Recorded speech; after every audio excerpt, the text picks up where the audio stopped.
This is the Daily Wrestling News for February 8th, 2021, and we are powered by the Eastern Observer. My name is Ryan Joy, and I'm coming to you live from Minutes to Bell Time Studios on the beautiful Treasure Coast of the Sunshine State. And I am joined today by Coastal Championship Wrestling star, the magnificent Johny Walker. Wow, 2 minutes into the interview, you already messed it up. You know what? You need to start that intro one more time, because if you can't say my name properly, then you shouldn't say it at all. Okay, here we go. Whether I stay or not depends on how well you do saying my name. I am joined today by Coastal Championship Wrestling star, the magnificent Johny Walker. Better? That'll do, I guess. Whatever. Right. Too early for me to complain about some knucklehead that doesn't know how to spell right. Go ahead. What are we here for? Well, so we are suspending normal coverage today because we have the magnificent Johny Walker here in studio, and we would like to have an interview with him and learn all about him and what he's doing in Coastal Championship Wrestling and in the state of Florida Wrestling and elsewhere. So with that in mind, if you're ready, I'm going to ring the bell. Brother, I was born ready. All right. All right, so first question. March 19th, you have a match with the Bus Andy English at CCW St. Lucie Showdown. So I was at New Year's Revolution when you jumped him, and I later heard you on a live talking about him. So if we cut to the chase here, what bugs you so much about the Bus? Okay, let me ask you a couple simple questions. Sure. Does he have an accent? I've not heard one. You haven't heard that big bald-headed galoot speak? I've not heard him speak. Does he have an accent? I guess he does. I haven't heard him speak, so I don't know. Is he British? He does wear tights that say London, England on them. He is from London.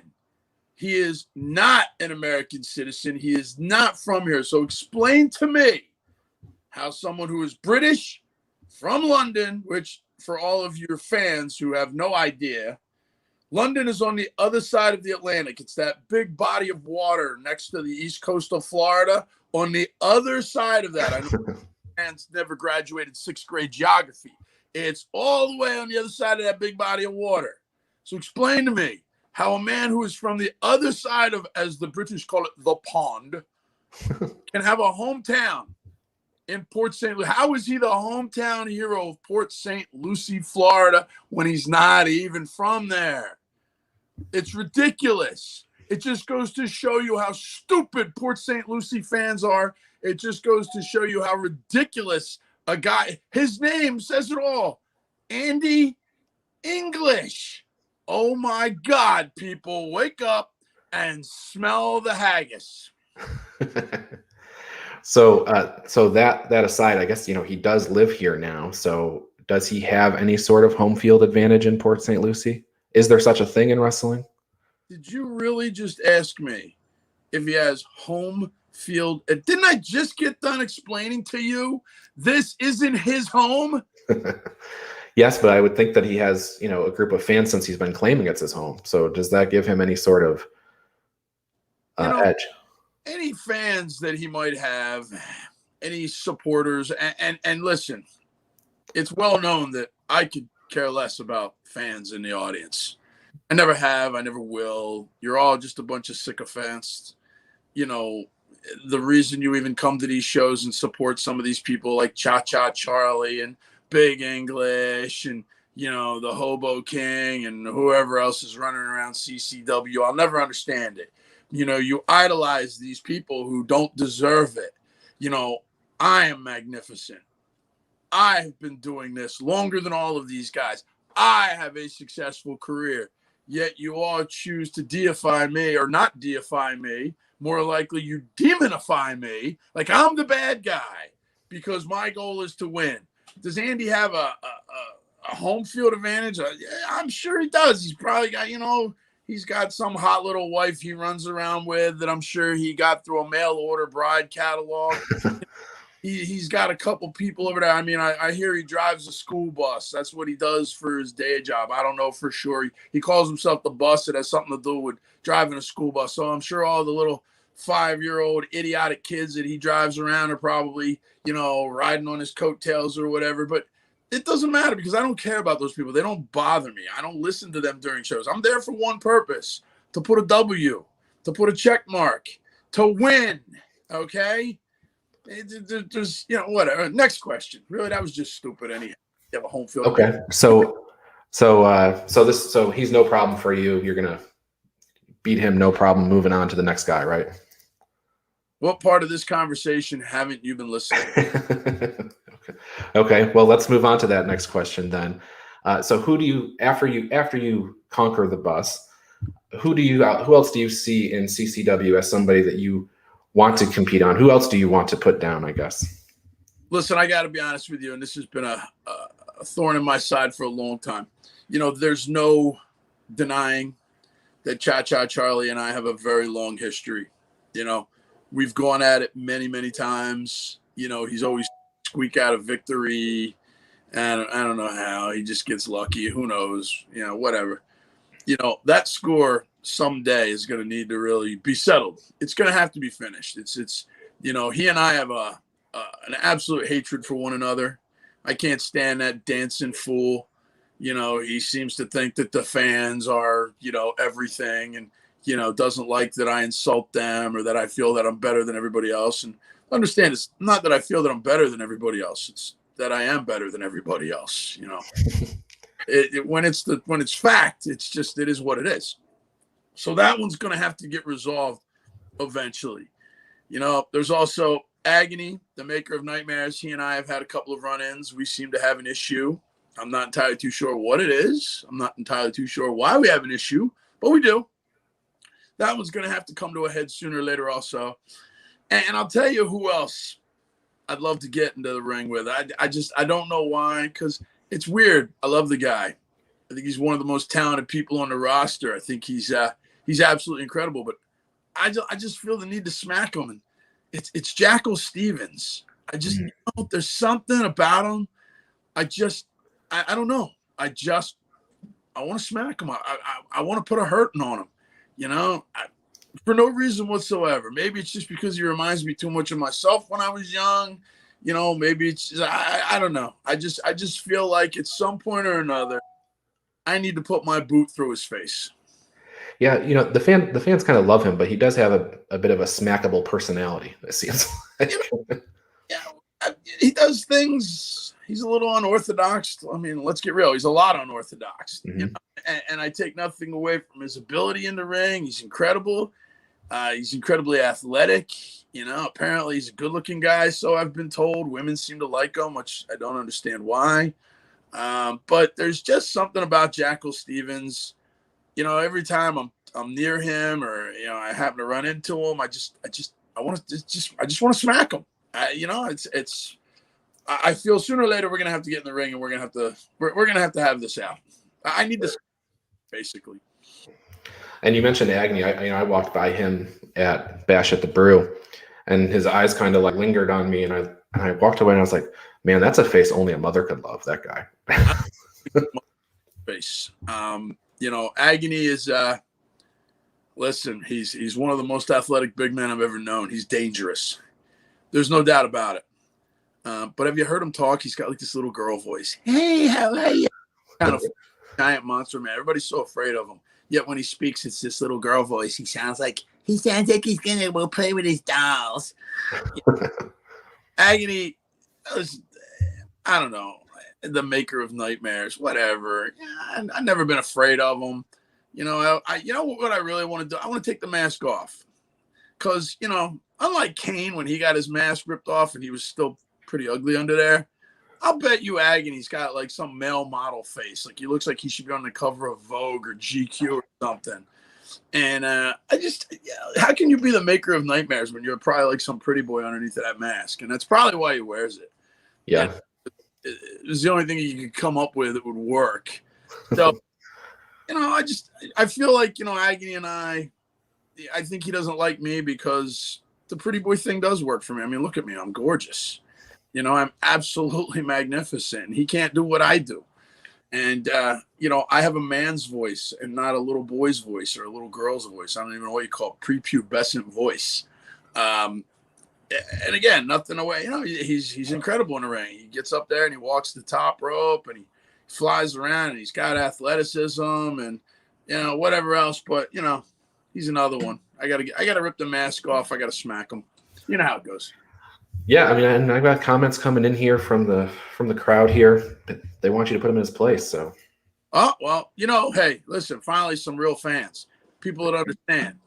That don't worry about it. That'll come around for the end of this year. Agony and I are going to have our final showdown too. We haven't actually had a reasonable, legitimate match yet. The last time we met, I was a little injured. The match ended up ending in a count out. We got into a fist fight outside the ring. We ended up brawling back into the backstage. We didn't even finish back there. The refs had to pull us apart. That was a while ago. I'm back to 100% health and have been for a while now. So, he and I need to finish whatever it was that we started. We'll get around to it. All right. So there's another thing. So if people watch a live wrestling on YouTube, you're on there. You got you're bald or you shave your head or whatever, and there's like this glare coming off of your chrome dome there, and it's killing me. If you're gonna have a bald head and you're gonna be doing television, put a little makeup on that thing or something. Like that glare is so bad I can almost see my reflection in it. Well, I have a solution. It's just you're not gonna like that solution either. So. A hat. Oh my god. No matter how you look at it, there's this poll online right now about who wore it better with the hat, mm-hmm. my hat or Cha-Cha's hat. And, I'm winning because obviously I wear it better. And Cha-Cha's hat just looks like a salsa and chips bowl on his head. So, okay. All right. So you tell me, should I wear the hat or should I go like this? I'm going to let you go like that just because I don't want to be sitting here being interviewed by a guy who looks even more ridiculous than you already do. So let's go without the hat. Okay. Next time, put a little powder on that dome. All right. So like I mentioned, people watch a live wrestling, they hear you on commentary as well. So what I'm curious about is how did that come about that CCW got you to do commentary on nights where you're also wrestling often? Magnificent. Okay. Because I'm the only guy who can call it like it is. My partner in commentary, Dan Evans, he's an idiot. He trips over his own tongue a lot. You're 100% correct, Johnny Walker. That's all he knows how to say. You're 100% correct. That's his big line. And listen, I'm brutally honest. I tell it like it is. I don't pull any punches. I'm not there trying to suck up to this wrestler or suck up to that wrestler. If they can wrestle, I give them credit. If they can't wrestle, I tell the fans they can't wrestle. If somebody's an idiot, I tell them they're an idiot. Everybody else out there, you want to powder this and you want to make somebody look good here and you want to try and cover up that maybe they're not as bad as they look or whatever. No. You want me doing commentary. You need me doing commentary because I'm the reality check that professional wrestling needs right now. Have you ever been in a situation where you had a particularly tough match and you were unable to go back out there and do commentary? Really? Who am I? The magnificent Johnny Walker. Do you think that there is ever a situation that I can't handle? Do you think there's ever been a time where I couldn't go out there and perform at 110%, and 2 minutes later, come right back, do commentary, be out with the fans? Well, not that I like to be out with the fans, but sometimes, contracts require that I go out and sign autographs. Listen, that's a ridiculous question. Why did they ask me to do commentary? Because everyone knows I could wrestle 2-3 matches in a night and do commentary in between and never skip a beat. That's what being magnificent means. Next one. Seriously. So in terms of commentary, are there any major challenges that you've had in the world of commentary? Yeah, my partner, Dan Evans. Good Lord. What a moron. Seriously. He has no idea what he's talking about half the time. Yeah, he trips over his own words. I mean, I understand at one time, and This is probably back before I was born. You know, Dan was a decent wrestler. He worked on the indie circuit. He had some skills, but, you know, look, he was the ring announcer for CCW for years, and he was horrible at that. Now he's moved over to commentary, and the reason that they had to bring me in was to make up for his lack of absolute ability. You know, you want to talk about somebody with a monotone, droll voice. Oh my God, it's like a struggle for me to stay awake at the table with him. So what are your ambitions? So now you're conflicted with, you've got some wrestling you're doing, there's some commentary you're doing. What are your ambitions in CCW? Titles, commentary, high profile matches, both, everything. What's the immediate ambition anyway? There's no conflict. There's no, you know, and what are the ambitions of any professional wrestler? To be the very best in this game, you know? Listen, I've been denied title shots over the years just because I'm not the guy that you want to put as the face of your company. You know, I'm not the guy that you want to put front and center on your poster because I don't like fans. So why would fans want me to be on their poster? You know, they know I don't like them. They know I don't care about them. So I've been denied title shots because of that. And I've been denied opportunities because of that. And the bottom line is you can only deny magnificence for so long. Eventually, the cream always rises to the top. You know, I'm in the best shape of my life right now. Wrestling at a level I've never wrestled at before. In the past 6 months, I've defeated every challenger who's come in front of me. What do I want from CCW? I want CCW to start paying attention and realizing that the magnificent Johnny Walker is the only way that you're going to sell out arenas. You know, they may not come because they love me, but they'll sure as hell come because they hate me.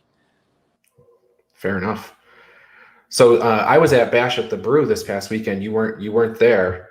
You were telling me before we came on the air that you had some business to take care of at Knockout Wrestling. Leesburg, Florida. Knockout Wrestling.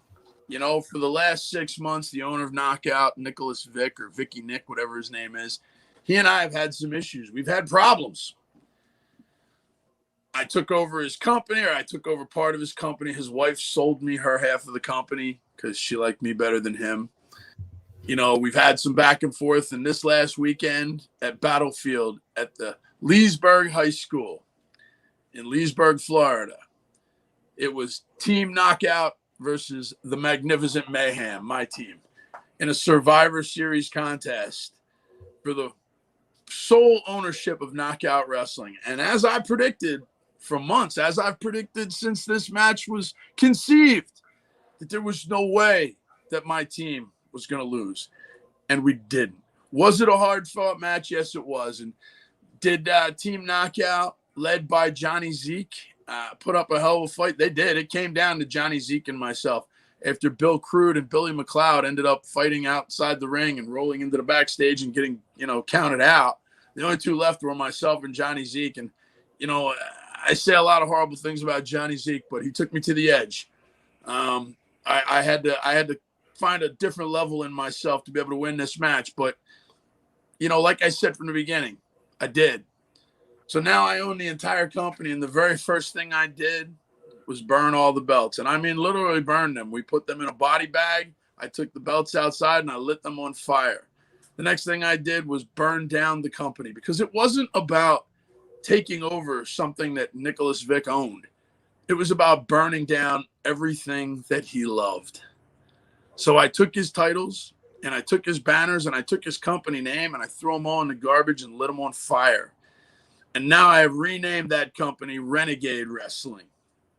And we're starting over fresh because I fired everyone. And I mean everyone, from security to the concession guy, to the referees, to every single wrestler, to the audio video people. Everybody has been fired. And I will restaff that company with people that I feel are worthy of working with me. So at this point, you're wrestler, you're commentary, you're owner now. It sounds like you got your hands in every piece of the business. Listen, Vincent McMahon has nothing on me. I can do it all. I can win every time. Every move I make is a victory. So, why not do it? Why not take advantage of just how brilliant I really am? Fair enough. So I have some rapid fire type questions to throw at you. I say rapid fire, but if it, that doesn't have to be a rapid fire answer. Just it's a list of random questions is what it is. So what's a stereotype or stigma about or within wrestling that needs to change? Say that one more time. Looking for a stereotype or stigma about or within the world of wrestling that everybody needs to drop. That's not true. Female wrestlers, they're more athletic than the men are. The last big leaf, the last, taboo topic, are female wrestlers there just because they're pretty faces? Why can't they be there because they're incredible athletes first, and then pretty faces second? Listen, I understand that a pretty face is going to sell tickets. I get that. And maybe 20, 30 years ago, that's what females in wrestling were there for.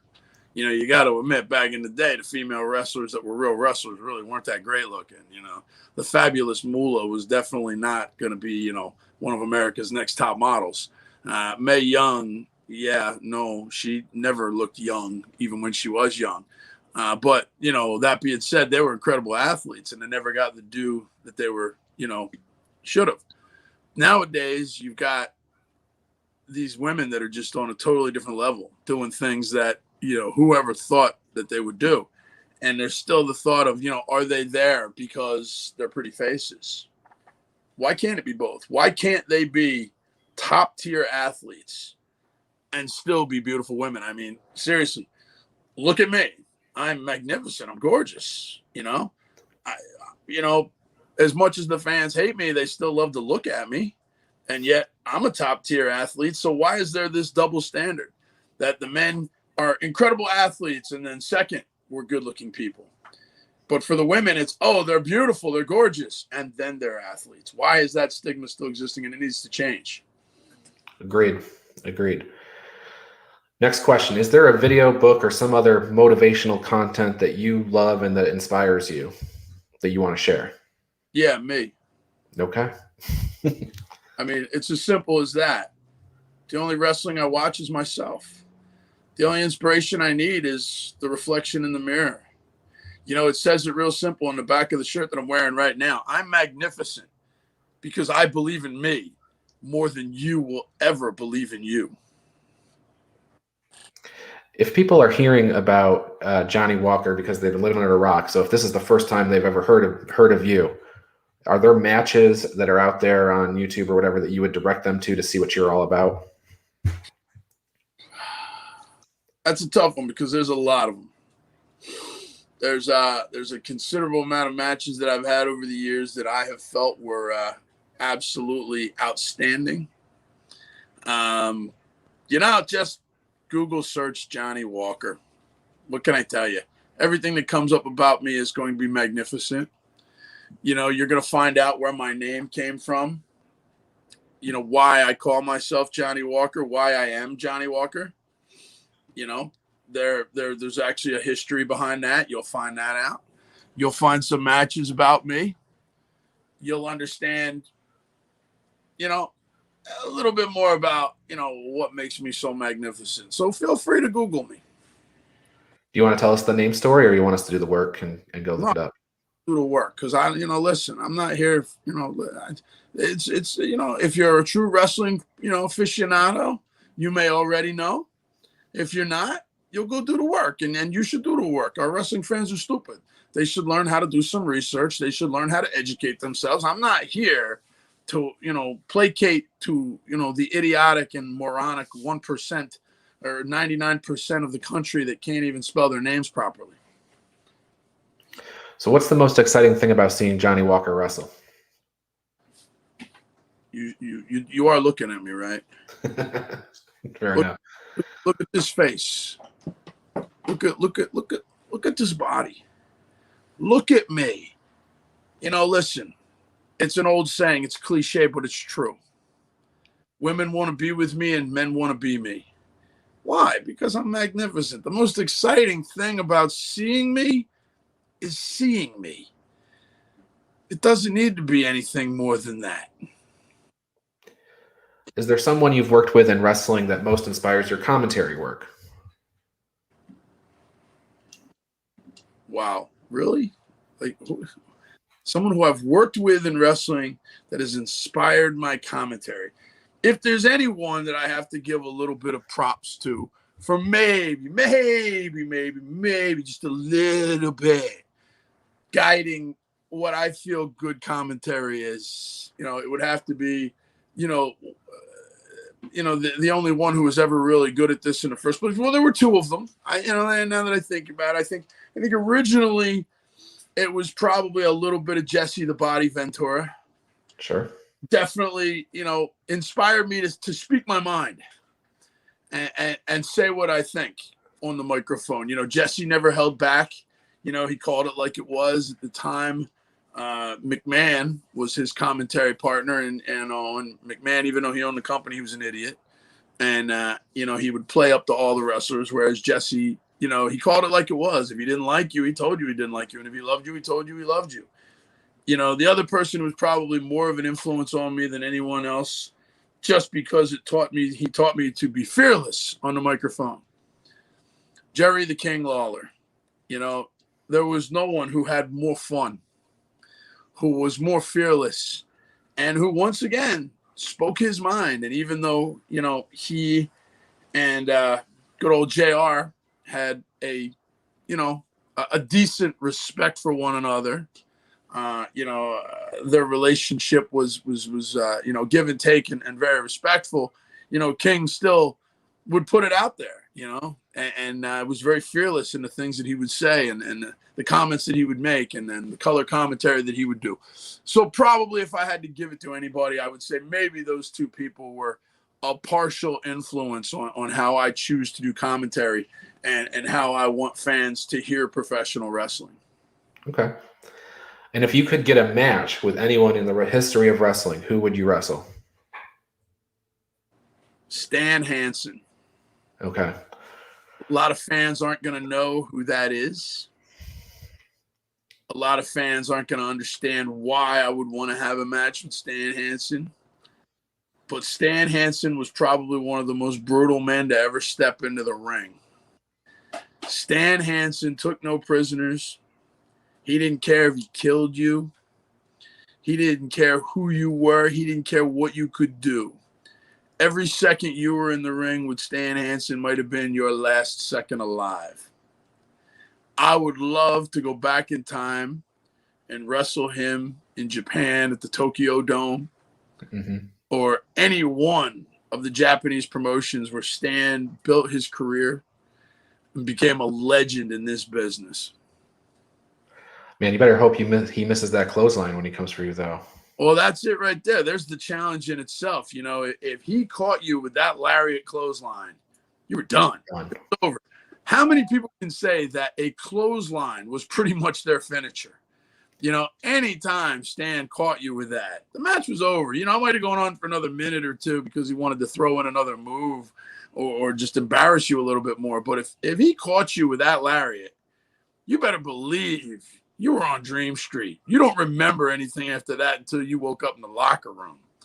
And that's why I say this was a man I would have loved to have been in the ring with, because at any minute he could finish your career. All right. Well, anything else you would like to give us wisdom on, or anything like that? Any other final thoughts for the interview today? Well, for the 2 or 3 fans that you probably have, that's being generous, I assume. Listen,